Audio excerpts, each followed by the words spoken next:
¿Cómo andamos, Alfredo? ¿Todo bien? Todo bien, Sergio, ¿vos? Bien. Eh, Escribir un libro es un compromiso enorme de tiempo, emocional. ¿Por qué lo escribiste? Mirá, varias razones. Te diría que la principal es porque me interesa elevar el debate de la discusión de la política económica en nuestro país. Creo que falta mucho de eso. Se habla poco, digamos, de programas económicos y pensados sobre todo con políticas de Estado. En segundo lugar, porque me parece que la debacle lo amerita. Cuando uno analiza Argentina los últimos años, las últimas décadas, estamos cada vez peor, todos los índices lo indican, después si querés ahondamos, pero la realidad es que estamos cada vez peor, entonces, ¿por qué no proponer algo distinto, algo que nunca probamos en nuestra historia, como es la dolarización de la economía? Y después pues me quiero quedar a vivir en la Argentina. Recién hablábamos de fútbol, yo soy muy hincha de Boca, quiero llevarlo a mi hijo a ver a Boca a la Bombonera, acá cerca, y que se quede bien en la Argentina y que no decida a los 12, 15, 18 años, me diga, mirá papá, me tengo que ir, acá no hay oportunidades, o este país es inviable. Y lamentablemente tengo colegas, compañeros, gente más grande, gente más joven, que se está yendo de la Argentina. Entonces, si no hacemos un cambio profundo, probablemente eso también me pase. ¿Cuándo empezaste a pensar en el libro? ¿Cuál fue el proceso de desarrollo de la idea original a un libro que obviamente tiene diferentes capítulos? ¿Cómo fue toda esa...? Es una experiencia, obviamente, donde vos cambiás a medida que escribís el libro también cambia respecto de la idea original. Contame un poco cómo fue todo eso. Sí, fue muy interesante porque la realidad que dolarizar es un tema complejo, ¿no? Un tabú en la Argentina. Se habla poco, ahora por suerte se habla más con nuestro libro y esperemos que siga sucediendo, pero la realidad es que uno lo primero que pensaba, dolarizar, convertibilidad, etcétera. Y cuando estuve estudiando en el exterior, tuve varios compañeros de Ecuador que vivían en la dolarización. La Argentina no le encontraba la vuelta. Yo justo estoy en el exterior en 2017-2018. Argentina 2018 es nuevamente un caos económico, con corridas, con devaluación de nuestra moneda, con la inflación, el tipo de cambio.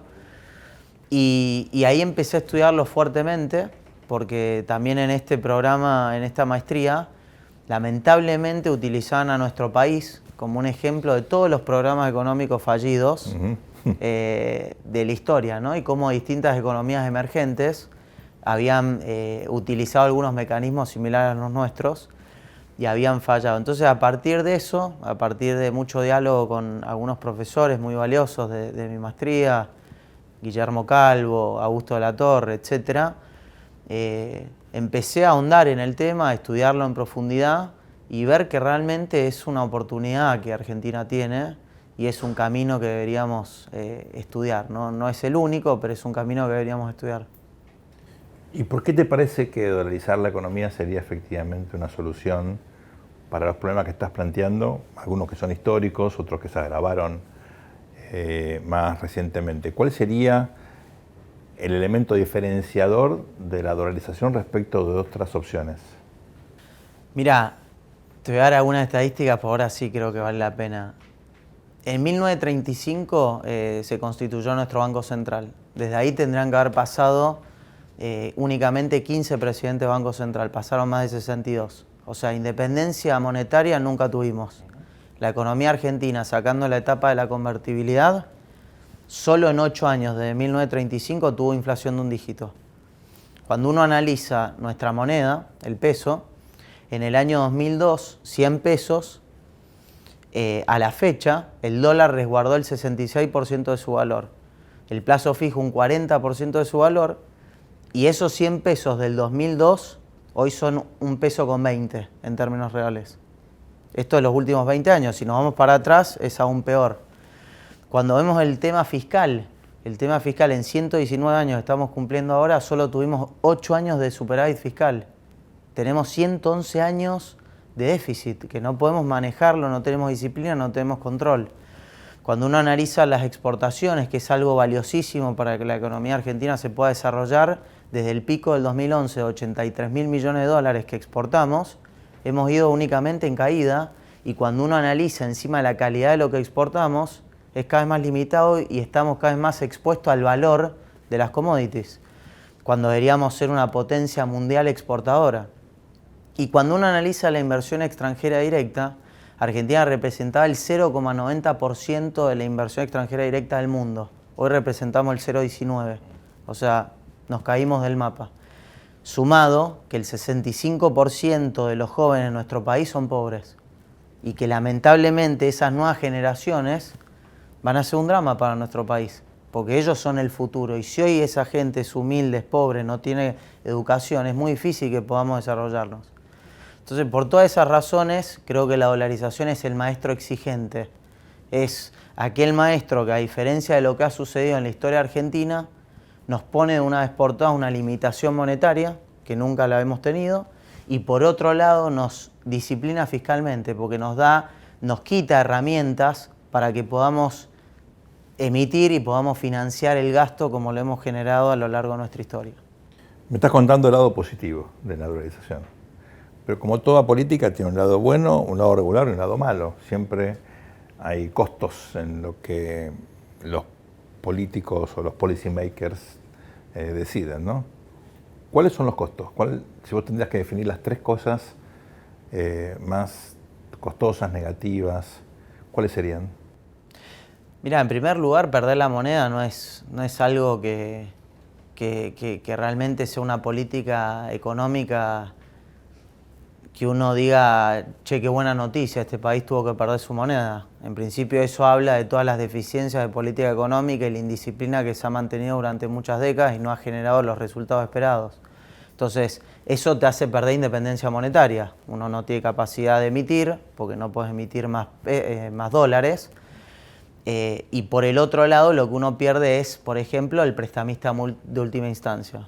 Pero eso, viste que en nuestro libro yo lo discuto bastante, porque la realidad es que es verdad que uno pierde la posibilidad de la emisión del Banco Central.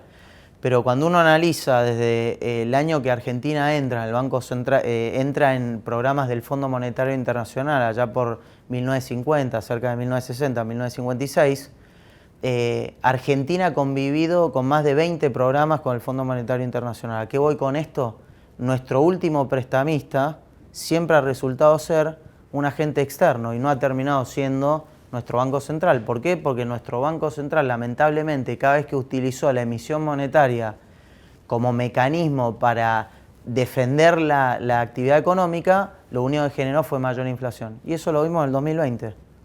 En el 2020 tuvimos una crisis muy fuerte, que fue la pandemia, se emitió 7.4 puntos de base monetaria con respecto al PBI y sin embargo la economía cayó casi 10% y hoy la Argentina convive con una inflación acumulada de más de 60 puntos, 52 el año pasado y este año ya proyectamos 60 puntos. Entonces, no ha logrado los resultados y eso es porque no tenemos, en primer lugar, prestigio. Nuestro Banco Central no tiene ningún tipo de autoridad sobre los agentes económicos, sobre las personas. Las definiciones que da el Banco Central no terminan teniendo impacto en la economía real.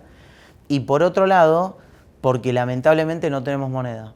Y al no tener moneda, es muy difícil que uno utilice las herramientas que te puede ofrecer el Banco Central para morigerar algunas de estos problemas económicos que suceden.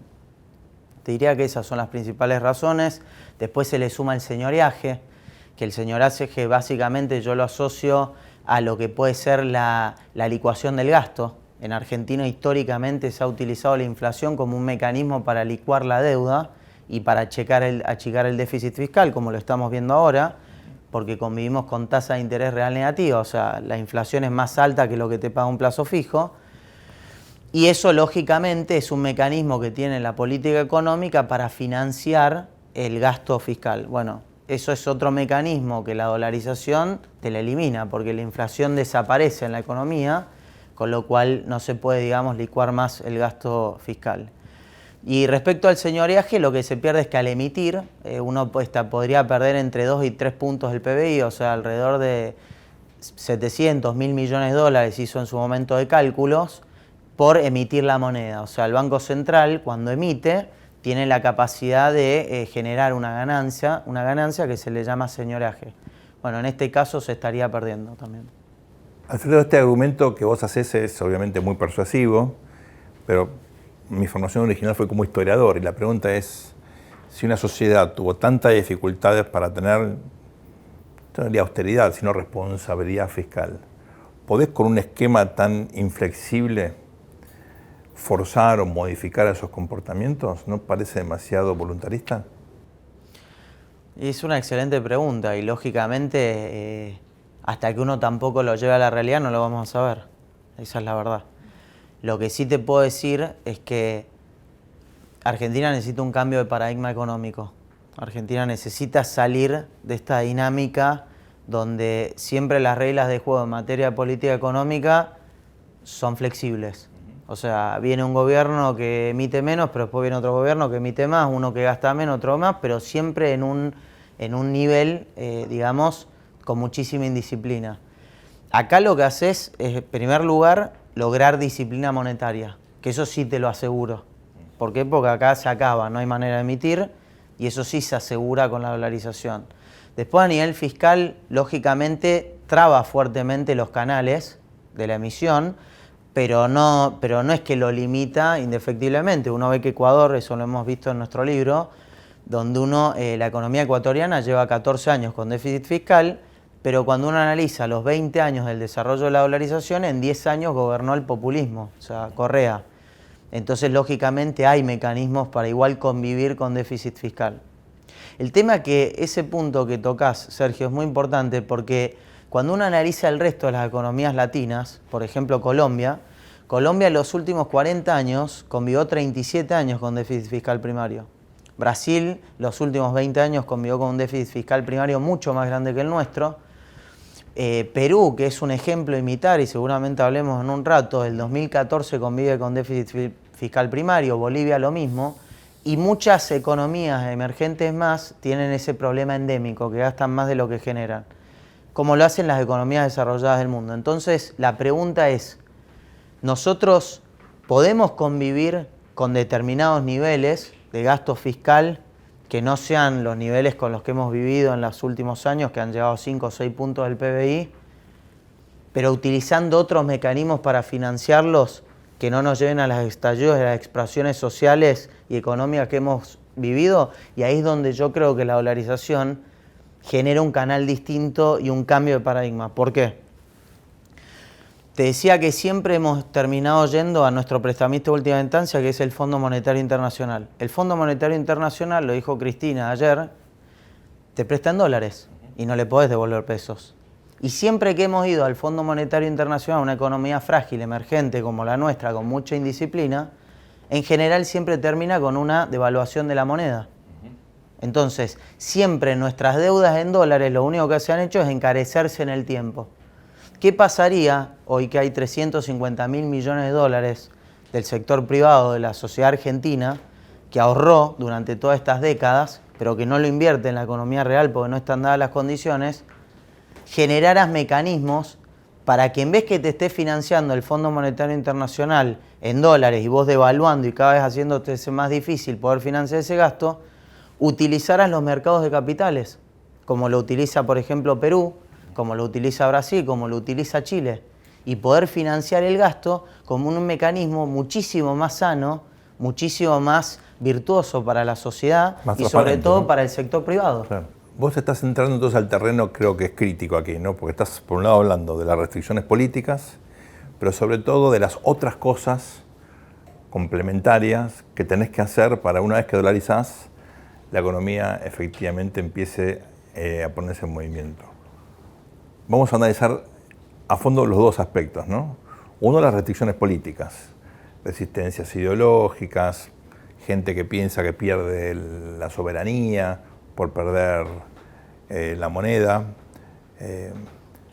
dificultades en la implementación, los costos de implementación de un programa de esas características, y después hablemos de qué significaría en la práctica, qué otras cosas hay que hacer para que la dolarización sea una alternativa que nos saque de esta decadencia o estancamiento secular?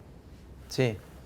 Mira, arranco de atrás para adelante. El tema que preguntabas acerca de la dolarización, si tiene que venir acompañado de otras medidas. Indefectiblemente, la dolarización, la reforma monetaria por sí sola es únicamente una cáscara. Lo que tiene es que la dolarización es un cambio de paradigma. Y a partir de esa decisión política, la necesidad de tomar otras decisiones en materia fiscal, laboral, comercial, se potencian. O sea, nosotros mantenemos un status quo, donde Argentina no lleva adelante reformas fiscales, todos hablan de reformas fiscales, laborales, etc. En este status quo no lo llevamos adelante. ¿Por qué? Porque vivimos en un status quo. Si uno dolariza, a partir de ahí, ese puede ser el catalizador para tomar estas otras medidas. Y estas medidas, que como bien decís vos, son fundamentales. O sea, si Argentina no se moderniza en materia laboral, no hay forma que un proyecto de dolarización funcione en el mediano y largo plazo en nuestro país. Pero a la vez, ¿es posible modernizar el sistema laboral en la Argentina sin llevar adelante un proceso de dolarización? La historia nos está marcando que no, que lamentablemente necesitamos tomar medidas más potentes que nos lleven a ese lugar. Y en materia fiscal es lo mismo. El foco y el centro de lo que hemos hablado en el libro tiene que estar dado en la inversión. O sea, lo que uno analiza en nuestro país, que hay más de 167 impuestos entre nacionales, provinciales y municipales, muchos distorsivos, muchos enriedos, diría, fiscales, no hay ningún incentivo a invertir. Ningún impuesto está armado para que el empresario, el emprendedor en la Argentina, el que quiere desarrollar un nuevo negocio, esté conforme a decir yo pago impuestos. Y la principal razón está dada, primero, porque no es un sistema que es progresivo. Segundo, por lo distorsivo que es. Hoy tenés impuestos como débitos y créditos que siguen condicionando a que cuando uno ingresa plata en el sistema bancario te están cobrando un impuesto. Es demencial. Se estableció en el 2001 con el tema de la convertibilidad y mantuvimos 20 años. Entonces eso hay que eliminarlo. Retenciones. La Argentina con Kazajistán son los países que más retenciones, más alícuota implementan en el mundo de retenciones sobre exportaciones. Solo 3 economías de 180 en el mundo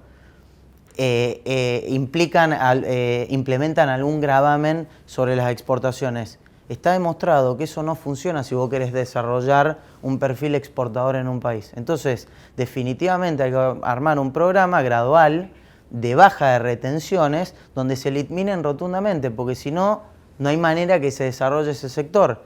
Después, en materia, hablábamos recién fiscal, volviendo al tema fiscal, ¿cómo podés premiar a un empresario que invierte y paga impuestos en la Argentina si cada 2 años tenés moratoria y hoy de promedio de cada menos de 6 tenés blanqueos? Nuestra ley de dolarización, si llega un día y esto se implementa en la Argentina, acá hay que estandarizar y formalizar canales directos para que los 350.000 millones de dólares no vengan vía blanqueo, vía con incentivos para que si vos invertís en economía real, tengas bajas, por ejemplo, de impuesto a las ganancias.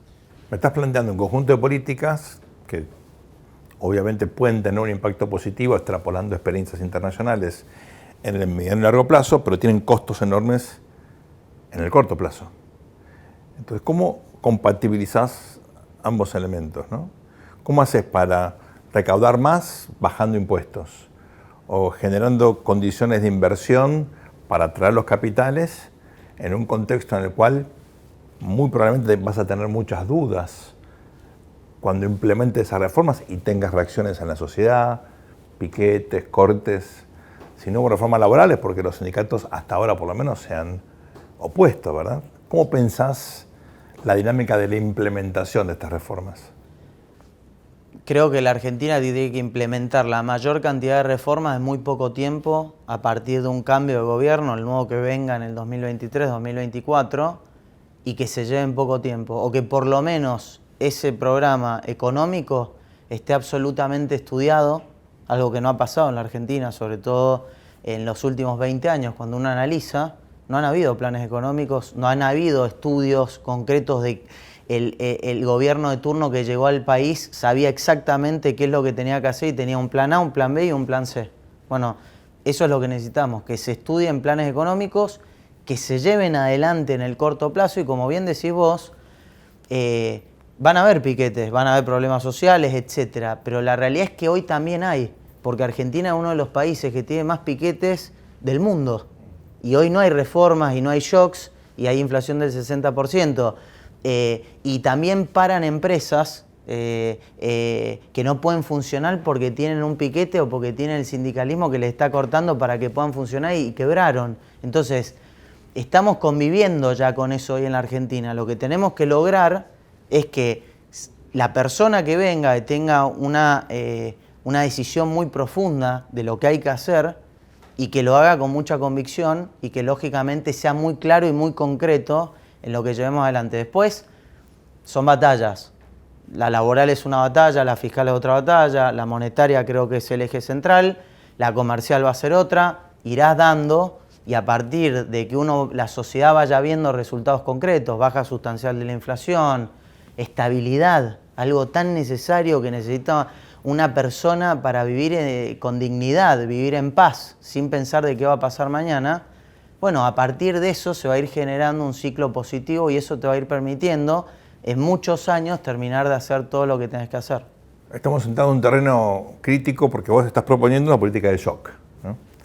Y hay mucha gente en Argentina y fuera de Argentina que sugiere ir paso a paso, un gradualismo que le permite a la gente acomodarse, a la sociedad de ir como, bueno, modificando estos comportamientos de forma más paulatina. ¿Cuál es tu reflexión al respecto? ¿Por qué irías por una terapia de shock en vez de intentar un camino más gradual? 2016 probamos, no funcionó. Los últimos 20 años hemos convivido en gradualismos, tampoco han funcionado. Sacando lo que fue la convertibilidad, que fue una política de shock para bajar fuertemente la inflación y eso tuvo resultados muy positivos, sobre todo los primeros 4 años. Cuando uno analiza para atrás la historia en Argentina, siempre se han llevado políticas laxas en materia fiscal y monetaria, o muchísimo tiempo se ha llevado ese tipo de medidas. Entonces, creo que es un modelo agotado. La sociedad está agotada y entiendo que cuando uno analiza todas las variables que estuvimos hablando hace un rato, económicas, no hemos logrado ningún resultado con los gradualismos y no nos han llevado a lograr ningún cambio sustancial para que la sociedad te lo avale y te diga, no, bueno, está bien, me parece bien ir de a poco, ir resolviendo los problemas de a poco. Creo que todas esas razones hacen a que la Argentina necesita un cambio de paradigma y que si lamentablemente no la tomamos con una medida de shock, o sea, una medida donde la implementación es urgente y se lleva adelante, va a quedar en la nada. Te quiero hacer un conjunto de preguntas que por ahí son tontas, pero estoy seguro que mucha gente las tiene en la cabeza. ¿Por qué dolarizar y no tomar, por ejemplo, el real como moneda o el euro? O mirar el comercio exterior argentino y decir, ok, bueno, ¿con quién comerciamos? ¿Con estos países? Bueno, para adaptarnos a los cambios relativos al valor de las monedas, tal vez nos convenga armar una criptomoneda que refleje, no sé, son cosas que hoy se pueden hacer tecnológicamente y que te daría un poquitito más de flexibilidad, sobre todo si entramos en un terreno, bueno, que probablemente hayamos entrado ya de correcciones vía tasa de interés y probablemente haya devaluaciones competitivas. ¿Cuál sería tu respuesta a esos interrogantes? Mira, el real me lo han consultado mucho y la realidad es que Argentina tiene un flujo de comercio muy importante, es nuestro principal socio comercial. La pregunta ¿es el primer país turístico de la Argentina sacando, digamos, el turismo local? Preguntale qué argentino, por ejemplo, ahora en reales, y sabe que viaja capaz 1 o 2 veces por año, cada 2 o 3 años viaja a Brasil. ¿Qué argentino, por ejemplo, ahora en reales? Prácticamente nadie. Sin embargo, en Brasil todo se maneja por reales. No es que vos vas con dólares, te miran con raro como diciendo ¿qué trajo? Entonces, aplicar una realización de nuestra economía, para mí termina en un bimonetarismo con otro nombre, que vamos a tener al real y vamos a tener al dólar. Porque la economía argentina va a seguir rigiéndose por una moneda dura, de la cual el real no es una moneda dura, es una moneda que se ha evaluado fuertemente como muchas monedas latinas en los últimos años, y que además no tiene el prestigio y el reconocimiento y la instrumentación de transaccionar a nivel internacional. Entonces también, en parte, estaríamos tomando la decisión de achicarnos únicamente y decir, bueno, es con Brasil todo. Y ahí entro en un punto distinto. Creo que la eurización sería un plan B mucho más interesante que lo que puede ser el real. Porque ya se ha demostrado que economías como la italiana y la portuguesa, que no tienen la misma productividad, nivel de productividad que la alemana, conviven y han crecido fuertemente. Y preguntá qué italiano, qué portugués quiere salir del euro y ninguno quiere salir. Entonces, ya ha funcionado, es la segunda moneda más utilizada en el mundo. Se transacciona alrededor del 30% de las operaciones del mundo cuando uno analiza ida y vuelta, o sea, sobre 200%. Y además, la Unión Europea es un mundo que Argentina podría armar acuerdos bilaterales y multilaterales y de las cuales hoy todavía tampoco lo hemos sabido aprovechar y potenciar. Y el euro, a pesar de que no está tan instalado, porque probablemente cuando uno analiza, no sé, uno viaja a Europa cada tanto, ¿no? Es más caro que ir a Brasil. ¿Uno ahorra en euros? Yo no ahorro en euros. Uno tiene dólares si tiene que ahorrar. Entonces, así todo, el euro tampoco es una moneda que tiene tanta penetración en la sociedad argentina como es el dólar, que está absolutamente, digamos, espontáneamente la economía dolarizada. Eso hace que me parece que si hay que estudiar un plan B, creo que la eurización tiene todos estos condimentos que lo hace aún más atractivo que lo que puede ser un plan de real. ¿Y una cripto que refleje las monedas con las cuales transaccionamos, que sea una fórmula incluso variable, si en algún momento aparece otro cliente para algún producto, bienvenido sea? ¿Cómo lo verías?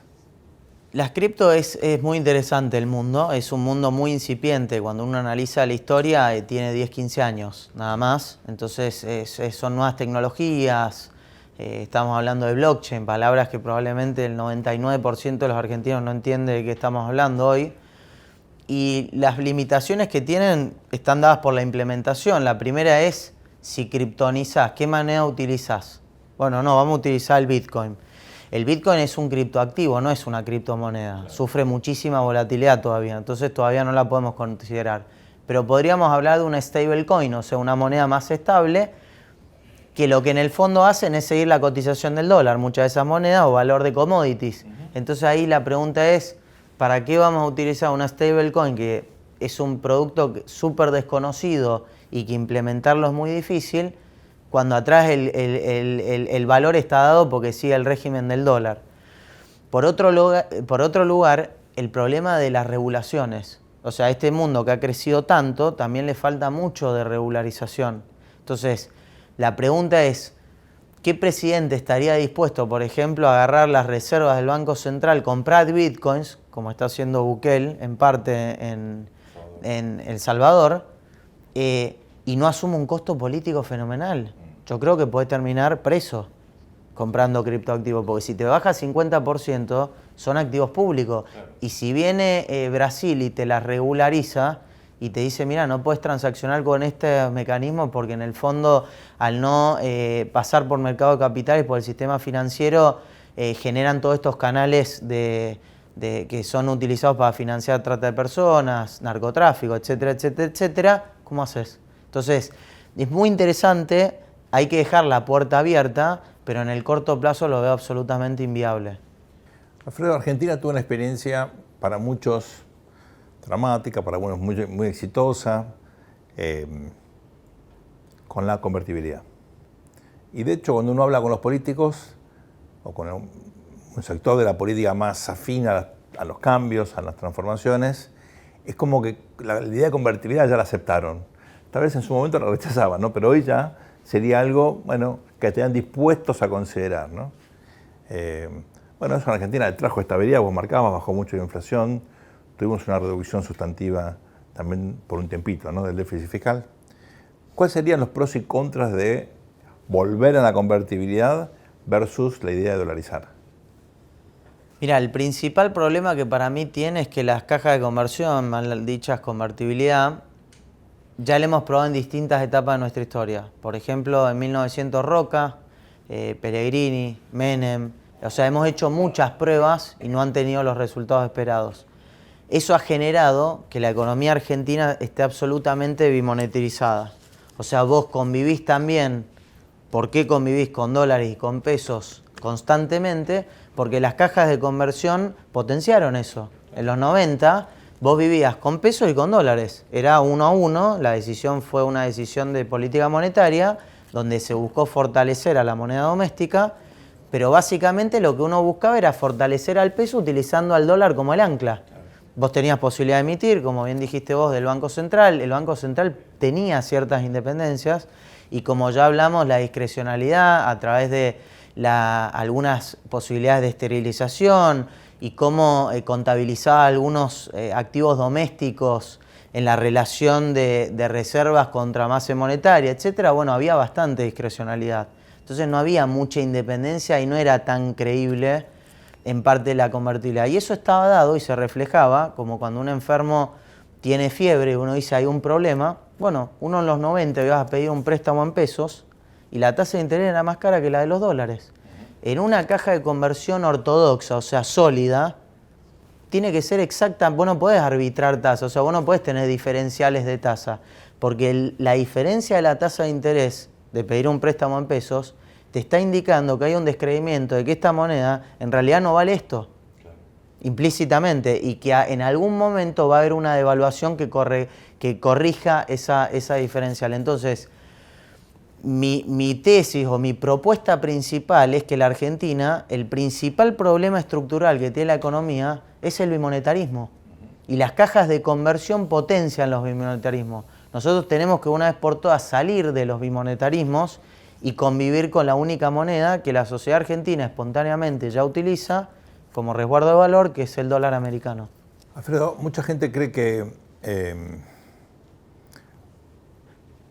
la decisión de dolarizar genera algo muy importante y no es reversible, ¿no? Muchas veces cuando uno toma decisiones de política, la pregunta es, bueno, ¿cuál es el costo de salida de esto o de reversión, ¿no? Y los políticos suelen ser bastante cuidadosos para no tomar decisiones que no tengan reversión. Antes de invadir un país lo pensás 3 veces, obviamente. Bueno, antes de dejar tu moneda también. ¿Cómo evaluás la cuestión de la reversibilidad? ¿Es posible dolarizar y por cualquier motivo en el futuro decir, bueno, volvamos a tener moneda? ¿Se puede hacer eso? Sí, mirá, la realidad es que la dolarización, a mi entender, es el mejor mecanismo para reconstruir el prestigio de las instituciones financieras. Hoy, como dijimos anteriormente, nuestro Banco Central está absolutamente desprestigiado y es quien protege nuestra moneda y es el protector, el mentor, ¿no? El que toma las decisiones. ¿Qué mejor que a partir de una dolarización que la Argentina tome y decida una vez por todas independizar la política monetaria y eso nos lleve a un control del gasto mucho más ordenado porque se cristalizan los recursos que tiene la economía en la dolarización? A partir de 10, 15, 20 años, con otras condiciones de estabilidad, con una economía creciendo, habiendo demostrado que podíamos mantener el orden en el tiempo, qué mejor de reconstrucción y tomar ese punto inicial para volver a tener nuestra propia moneda.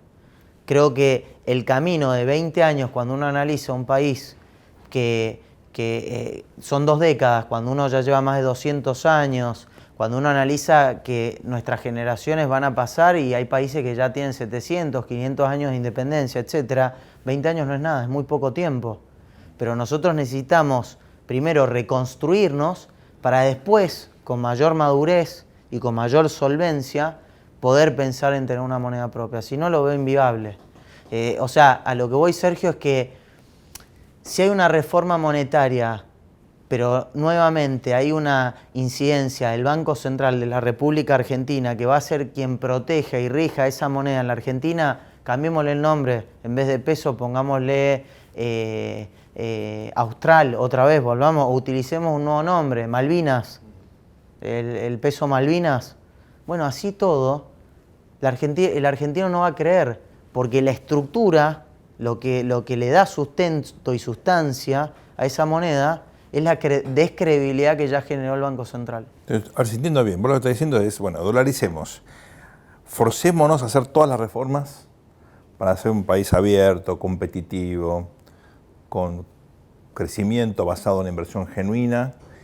Y una vez que estamos en ese régimen, bueno, si nos parece que suma por algún motivo, podemos volver a tener moneda con condiciones distintas porque los fundamentos de la economía van a ser distintos y si no, seguimos en el dólar, ¿no? Ese es el argumento que decís. Es un fin en sí mismo, pero sobre todo es un medio para meternos en una especie de régimen de shock de reformas para tener un salto de competitividad significativo. Totalmente. A ver, si Argentina, que este año generó más de 13.000 millones de dólares de superávit comercial, realmente lo hubiéramos utilizado en economía real y se hubieran ahorrado en reservas y sumado a todo lo que se podría desarrollar en un país que tuviera estabilidad, salir de una dolarización es muy fácil. Cuando uno tiene equilibrio fiscal, cuando uno está ordenado, cuando uno tiene recursos, es muy sencillo tomar la decisión: a partir de ahora yo voy a utilizar esta moneda. Digo en términos económicos. Claro. Después viene el término social, que te lo vale la sociedad, porque la sociedad lo primero que puede pensar es que si uno vuelve a tener moneda propia, vuelven los fantasmas del pasado y viene el descalabro. Entonces, es más también un tema social que económico. Supongamos que me convenciste, yo estoy convencido, pero supongamos que me convenciste. ¿Cómo haces para dolarizar con tan pocas reservas? Es una excelente pregunta, es la más desafiante, pero de la cual estoy convencido que hay mecanismos. Mirá, Roca en 1900, cuando él inicia su proceso de convertibilidad, 1900, por eso digo que no es nueva la caja de conversión de los 90. ¿Sabes cuánto tenía de oro? Porque esa época se regía, era otro. ¿Sabes cuánto oro había en nuestro Banco Central? No. 0. En 1901, ¿sabes cuánto oro había en nuestro Banco Central? 0. 1902, 0. 1903, 0. Y arrancamos una caja de conversión. ¿Qué te va a decir un economista? Es imposible hacer una convertibilidad, una caja de conversión sin reservas. ¿Qué pasó con Macri? 2016, que decían que era una locura salir del cepo con reservas líquidas negativas. Así es. El dólar bajó. Entonces, la Argentina, el 10% del circulante de dólares del mundo lo tiene en nuestro país, los argentinos. Hay más de 350.000 millones de dólares que lamentablemente no los exponemos y los traducimos a economía real y a negocios porque no hay confianza. Los planes económicos se basan en la confianza. La economía, como bien lo mencionamos en el libro, se basa en estabilidad, confianza, credibilidad y tener un panorama de qué es lo que va a suceder para adelante. Entonces, yo creo que si vos ofrecés un programa económico muy certero, con mucho estudio atrás, con las condiciones de cómo se va a llevar adelante ese plan económico, lo que necesitas hoy para dolarizar Argentina, que es contra M0, o sea, es contra base monetaria, que hoy, si tomamos el único tipo de cambio de referencia, es el contado con liquidación, son alrededor de 15.000, 16.000 millones de dólares. Claro. Es poco. Si nosotros hablamos de una economía de 500.000 millones de dólares, estamos hablando de 3 puntos del PIB. Claro. En el mundo, hablar de 3 puntos del PIB no es nada, no es absolutamente nada. Entonces, no creo que eso sea el mayor impedimento. Muchas personas creen que es ese, yo no creo que sea ese, creo que viene por otro lado. ¿Cuántas reservas tenía Ecuador cuando dolarizó, por ejemplo? Bajísimas. A ver, lo importante es cuántas tenía respecto a la decisión de hacer la conversión. Y la realidad es que cuando uno analiza, Ecuador venía de una inflación de 100 puntos, habían quebrado 16 bancos. Valga bien y pronto, el caso ecuatoriano es muy interesante. Ellos supuestamente tenían un prestamista de última instancia, que era el Banco Central Ecuatoriano, que salió a emitir para poder salvar al sistema financiero y sin embargo quebraron 16 bancos, quebró cerca del 70% del sistema financiero en Ecuador con el Banco Central Ecuatoriano. Eso llevó a una hiperinflación, 100 puntos, y una devaluación de la moneda de 5.000 sucres y en 7 meses ya estaban en 25.000 sucres. Lógicamente tenían muy pocas reservas, pero lo pudieron llevar adelante en otras condiciones. Ojalá que Argentina no tenga que llegar a esas mismas condiciones. En general, en los procesos hiperinflacionarios, los agentes económicos, las personas, etcétera, se intentan agarrar de cualquier ancla. Entonces, una dolarización, por eso siempre he dicho que va a tener todavía mucha mayor incidencia en un escenario de muchísima más volatilidad, porque uno se agarra de cualquier cosa. ¿A qué voy con esto? Cuando vos ya no tenés en qué creer porque seguís cayendo, bueno, empezás a pensar en otras oportunidades o en otras posibilidades. Lógicamente, los países que dolarizan es porque tienen problemas monetarios y fiscales. Entonces, no lo llevan adelante porque están holgados de reserva y porque tienen un crecimiento importante y porque tienen superávit fiscal. Alfredo, pongamos en los zapatos de alguien, de un laburante, de una ama de casa, de un estudiante, de un productor agroindustrial. ¿Por qué alguien que labura todos los días en la Argentina apoyaría esto? ¿Cuál sería el beneficio material y, digamos, y de otras dimensiones que puede tener un ciudadano promedio gracias a esta modificación que vos proponés? Mira, en primer lugar, es para democratizar la moneda en la Argentina, la dolarización. ¿Por qué digo esto? Porque lamentablemente, ya que hablamos del 65% de la pobreza en los jóvenes, la gente pobre no tiene capacidad de ahorrar en dólares. Muchos no saben ni lo que es un dólar. Viven en el día a día de la vorágine y la inflación que les destruye su salario y a la vez muchos argentinos, millones de argentinos, hoy les cuesta llegar a fin de mes. O sea, les cuesta comer, no tienen todos los días su plato de comida. Entonces, la dolarización democratiza una vez por todas la moneda. Deja de ser únicamente para un sector de la sociedad que tiene alguna capacidad de ahorro o tiene algún intelecto, educación, etcétera, que le dio la posibilidad de pensar, de decir, che, me conviene comprar dólares, porque uno analiza los últimos 20 años, el 66% resguardamos el valor. Si me hubiera quedado en pesos, 1,20, como decíamos anteriormente. En segundo lugar, porque creo que la sociedad argentina, seguramente tus padres, mis padres, y donde yo trabajo en muchos barrios vulnerables con los programas de fútbol y de educación, los que llevo adelante hace muchos años, están podridos de la inflación. Podridos. La inflación destruye todo, destruye la posibilidad de inversión, destruye la posibilidad del crédito, destruye la posibilidad de tener estabilidad. Las inflaciones lo que generan es que los precios relativos de la economía, todos los precios se distorsionan constantemente. Entonces es el sálvese quien pueda. Para un empresario, una dolarización va a revalorizar fuertemente sus empresas, públicas y privadas. Hoy las empresas argentinas no valen nada. Nada. Cuando uno analiza, compara los valores de los países, de todas las empresas argentinas cotizantes respecto a Chile, a Brasil, etcétera, somos insignificantes. Bueno, un proceso de dolarización, un cambio de paradigma, va a revalorizar fuertemente el valor de las compañías en el sector privado.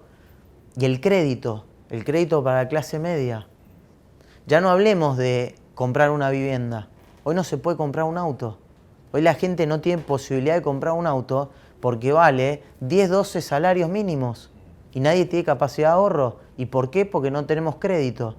Andá a preguntarle a un chileno, andá a preguntarle a un finlandés, un alemán, un portugués, un español, si tiene que ir a poner todos los euros juntos para comprar un auto, para comprar una vivienda, etc. Nadie.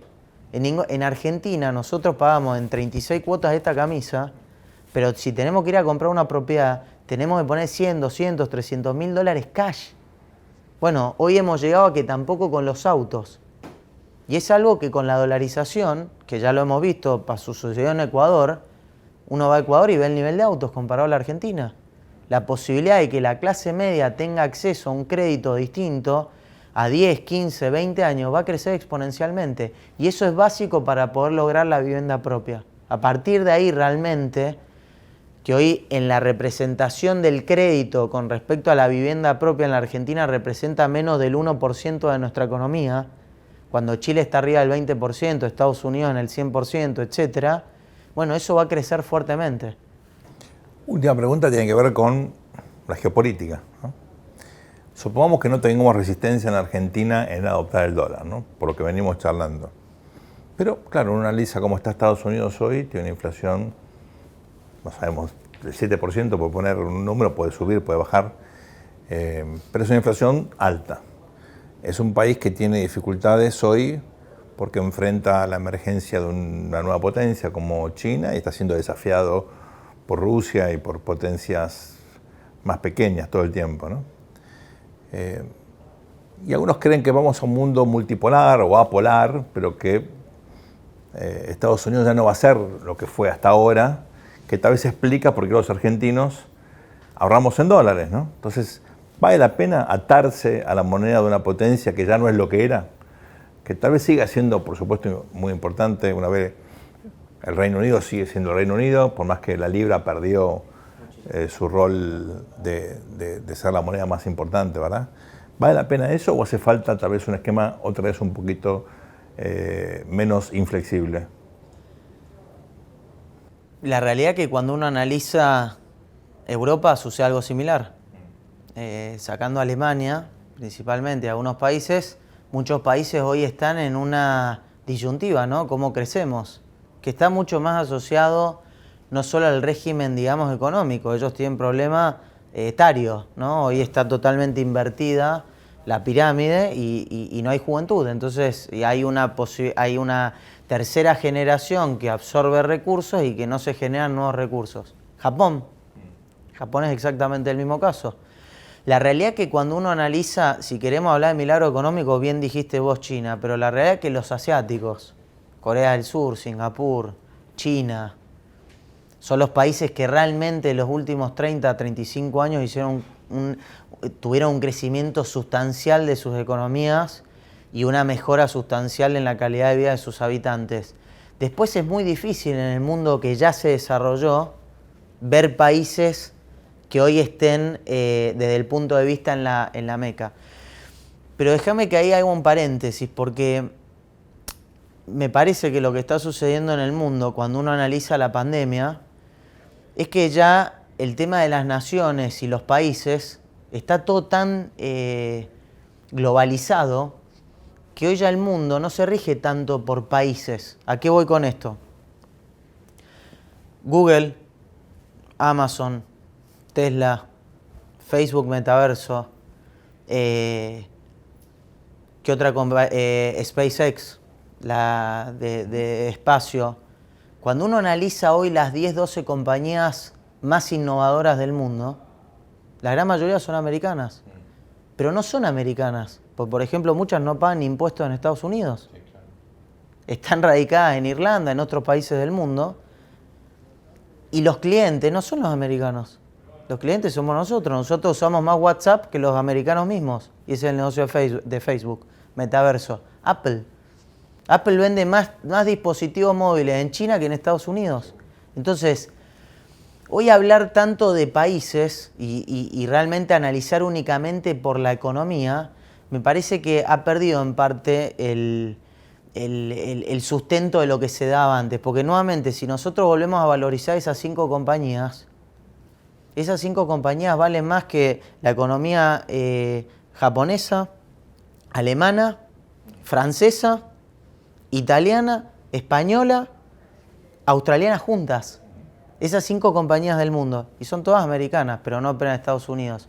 Entonces, pensemos al dólar como una herramienta monetaria que ya está instalada en la sociedad argentina, es el mecanismo que hemos nosotros utilizado para resguardar el valor, y pensémoslo únicamente como esa herramienta. O sea, no le demos toda la trascendencia, me parece, nacionalista o geopolítica, porque la realidad es que cuando uno analiza Ecuador, y eso lo hablé mucho con Augusto, con Bernardo también y con Guillermo, la realidad es que Ecuador dolariza unilateralmente. Claro. En ningún momento Washington tuvo interés en llevar adelante un proceso de dolarización. Y si uno analiza la Argentina, probablemente hoy, la última recomendación que haría el Fondo Monetario Internacional es dolarizar la economía argentina, pues no tienen interés.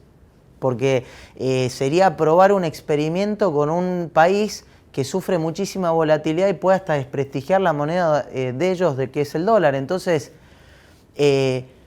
creo que esto trasciende a la decisión de pensar como un tema de soberanía o geopolítica, y me enfocaría más en el pragmatismo, en la necesidad de utilizar esta herramienta que ya se instaló en este país, en nuestro país, y utilizarla y poder aprovecharla para poder lograr la estabilidad que es tan importante para desarrollarnos. Ahora sí, la última. ¿Crees que un acuerdo con el fondo entonces sería un obstáculo para dolarizarla?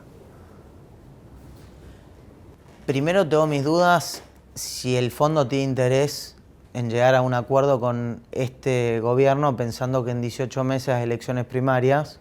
Por la Argentina hoy las PASO son prácticamente primarias y octubre pasa a ser segunda vuelta. Entonces, estando tan cerca y habiendo pasado tanto tiempo, ¿hay interés legítimo del Fondo Monetario con una dirigencia que en 18 meses tiene chances reales de irse, sobre todo viendo los resultados concretos de las legislativas?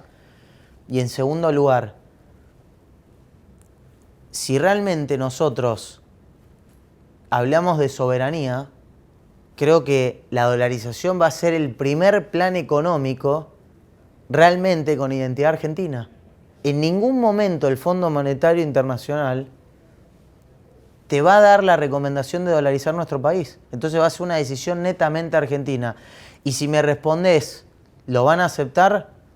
Yo estoy convencido que sí, pero con un plan atrás, con otras medidas. Si va a ser únicamente una reforma monetaria, te va a decir, mirá, no va a servir de nada. Si es un programa muy serio, muy ordenado, con objetivos claros y con mucho estudio atrás, yo estoy convencido que sí, que va a suceder. Alfredo, yo estoy convencido, hablando de convicciones, que tenés un conjunto de propuestas que van a traer o deberían generar polémica.